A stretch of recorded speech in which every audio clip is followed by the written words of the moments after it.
Troisième TP, et celui-ci va vraiment être chouette. On va filtrer les produits.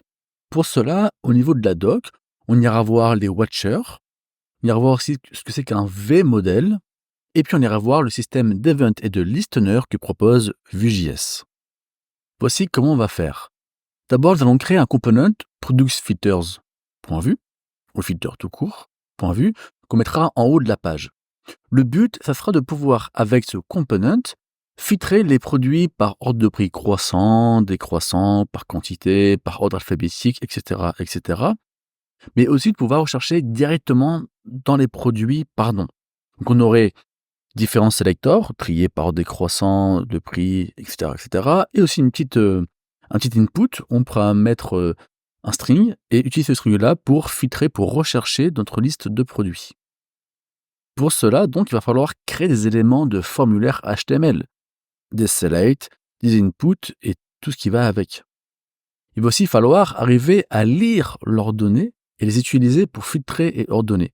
Jusqu'à présent, on a vu dans le tout premier TP le vbind, pour binder une donnée du data computed ou props au niveau du templating. Mais comment faire pour qu'au niveau du templating, ça ressorte dans data? Quand on va faire un input, par exemple, je peux dire, OK, je bind telle donnée à l'input, donc l'input vaut 3, mais si l'utilisateur met 4, il va falloir que je trouve un moyen pour que ce 4 soit la valeur dans data. On va aller voir ça comment. Et enfin, une fois qu'on aura créé ces éléments de formulaire-là, qu'on aura réussi à lire leurs données pour les utiliser et filtrer leurs données, il va falloir que le component productFilter remonte à son parent, products.view, les données filtrées, pour que lui les prenne en compte et change justement l'affichage des produits, tout simplement. Donc, ce qui est intéressant avec ce TP, c'est qu'on aura l'occasion de faire plusieurs choses. À pouvoir créer un nouveau component, productFilter, tout simplement.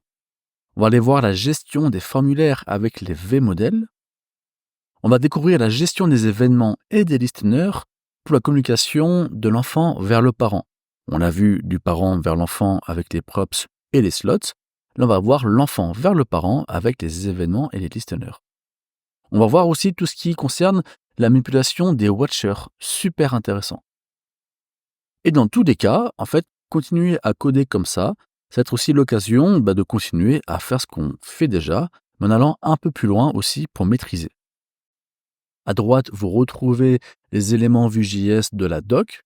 On va donc bien voir les form input binding, c'est-à-dire le fait d'arriver à binder, à lier une donnée avec la donnée d'un élément d'un formulaire HTML, un select ou un input.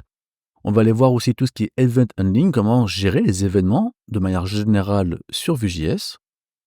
Puis, on va aller voir comment gérer les événements au niveau d'un component, comment lever des événements.